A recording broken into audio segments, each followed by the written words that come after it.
earlier this week during a Wisconsin rally, Trump alluded that the 2020 election was stolen and said that if reelected, he would give, quote, police their power back, unquote, and give them immunity.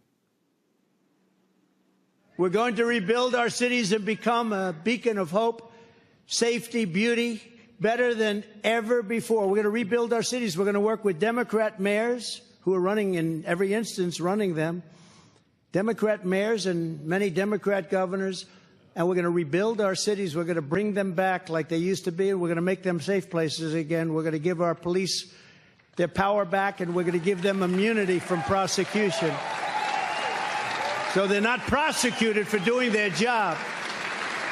We'll take over the horribly run capital of our country, Washington, D.C., and clean up, renovate, and rebuild our capital city so that it's no longer a nightmare of murder and crime, but rather it will become the most beautiful capital anywhere in the world. On day one, I will sign a new executive order to cut federal funding for any school pushing critical race theory, transgender insanity, and other inappropriate racial, sexual, or political content onto the lives of our children. I will not give one penny to any school that has a vaccine mandate or mask mandate. I will fully uphold our under siege Second Amendment. It is under siege like never before. We will protect innocent life, and we will restore free speech rapidly. And I will do something that's very important to me, maybe more important to me than any other person in the world.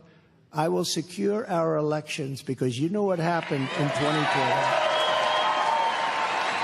Our goal will be one-day voting with paper ballots, proof of citizenship, and voter ID. All right, so I'm going to go to my panel on this to deal with this fantasy land that Donald Trump lives in. I'm going to go to you first, Cameron. What are some of your thoughts on these comments of Trump and his plan for 2025? I'm actually quite scared. I mean, quite frankly, I'm scared. To have a major party candidate literally with a complete disdain for the Constitution, literally telling us and putting it in plain sight his focus on an authoritarian rule. When you start talking about giving police immunity, that's one thing. But when these also a Time magazine article came out this week where he really outlined some of the horrifying things he plans to do once he's in office, kind of using the National Guard and the military as his own personal police force, the ability to say cut federal funding from schools. He's using all the dog whistles and all the things that he hoped get Gins' base up with transgender and critical race theory, and then all the things that he plans to do in terms of cutting aid and funding and help overseas. Like, not only would America really be in trouble, like the world will be in trouble. We have been a pillar of democracy, and through right or wrong through this country's history, we've at least had presidents who at least on the front lines and things they would say have a respect for the laws of the land. But to literally be able to utilize and say, like, hey, I'm going to use police, National Guard, military to mass deport folks, to quench any uprising. And right. You mentioned earlier in the show, he might not even want to get out of office again. He's not going to want to leave office. He didn't want to leave the first time. Okay, he didn't want to leave the first time.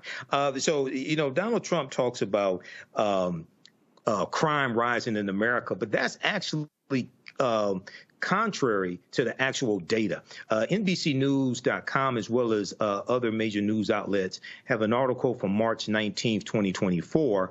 The U.S. crime rate is still dropping, FBI data shows. And we see that the national crime rate has been declining each year that President Biden and Vice President Kamala Harris have been in office. And very quickly, and I'm coming to you next, Teresa, it says the new fourth quarter numbers showed a 13% 6% decline in murder in 2023 from 2022, a 6% decline in reported violent crime, and a 4% decline in reported property crime. That's based on data from around 13,000 law enforcement agencies, policing about 82% of the U.S. population, that provided the FBI with data through November. Go ahead, Teresa, because for those who think that things cannot get worse, okay, yes, they will under Donald Trump, a second Trump administration. Yeah, this is very troubling. I agree with Cameron when you say we are in a very scared state, especially with these fantasies. There's one thing when it talks to the base, right? And what is that base? The base, as I always find, a bit scarier than Donald Trump itself, is the thing that we are working for in some way, shape, or form. So we don't know who really the base is, right? These are these hidden backdoor conversations with these individuals who feel this way.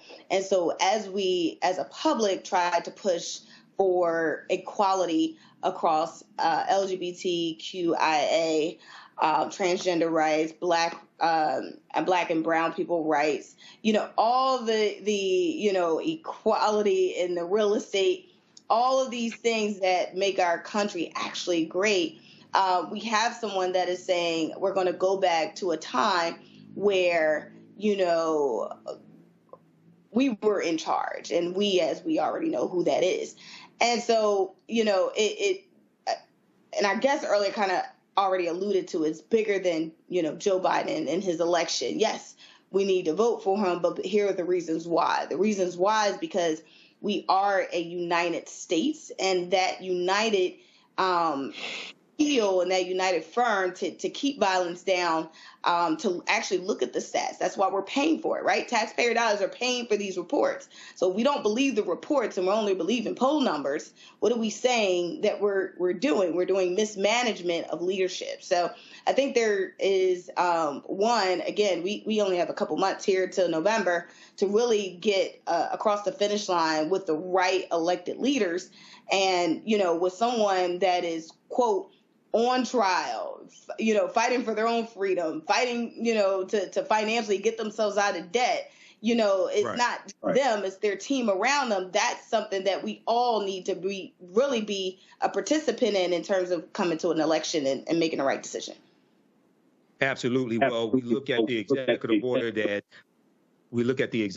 that President Joe Biden did May 25th, 2022 on policing, the second anniversary of the killing of George Floyd, which dealt with policing at the federal level, because based upon the 10th Amendment of the U.S. Constitution, states' rights, the majority of the control over policing is not at the federal level, but it's at the state level. But something that the Department of Justice can do is investigate the patterns and practices of police departments, which is something taking place now under the Biden-Harris administration, which basically stopped under the Trump administration. There was only one investigation into police departments under the Trump administration. And we know when Jefferson Beauregard Sessions III, Donald Trump's first attorney general, became attorney general, one of the first things he did was to stop the investigations in police departments. And he said they were going to take basically a hands-off approach to policing because it was demoralizing police to have these investigations. He said we need to take a hands-off approach. And when you hear Donald Trump talking about immunity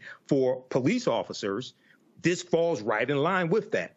Go ahead, Cameron, with your I'm sorry. I went to Cameron already. I went to Teresa. Lastly, I got to tell people, read this fact sheet. I've talked about it before. Fact sheet: the Biden-Harris administration advances equity and opportunity for Black Americans and communities across the country. It's at whitehouse.gov. It's a 36-page document that shows you policy by policy how the policies of the Biden-Harris administration are helping the African-American community. Now, you compare that to what Trump and his cronies are saying, and you look at the 4 years of the Donald Trump administration and compare the two. You don't have to take my word for it. Proper documentation ends all conversation.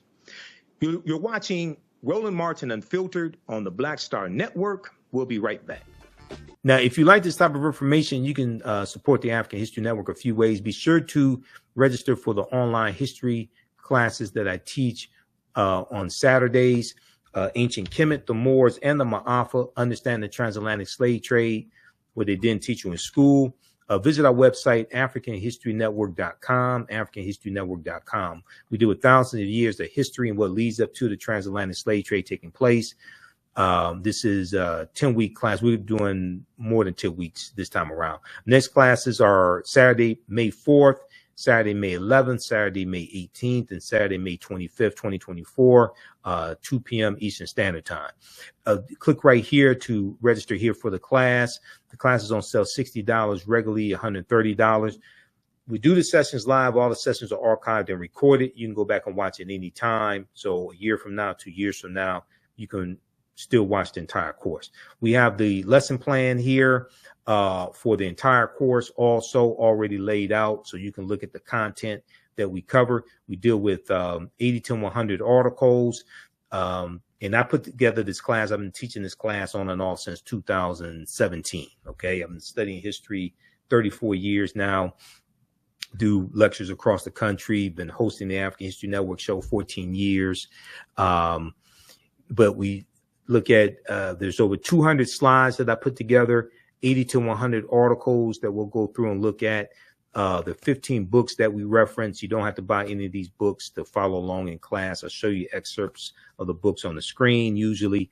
And we'll look at video clips of interviews I've done with historians like Professor James Small, Professor Kabahai Wapakamane, Anthony Browder, who wrote Nile Valley Contributions to Civilization, which is one of the books we use in the class, Runoko Rashidi, who wrote Black Star, The African Presence in Early Europe, which is another book that we use in the class, okay?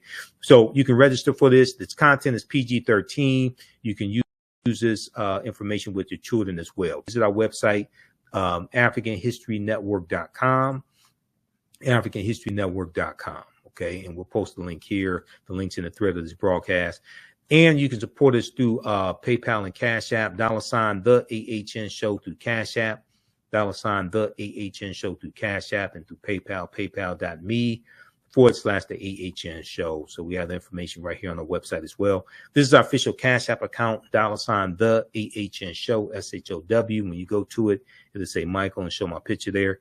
These are fake African History Network Cash App accounts here that have been stealing money from us. There are a few other ones out there I've identified. I'm still trying to get them shut down. You can click right here on our link and it shows our QR code, okay, for Cash App. This helps us stay on the air, keep doing the research, pay some of the bills, etc. Upgrade equipment, take care of what needs to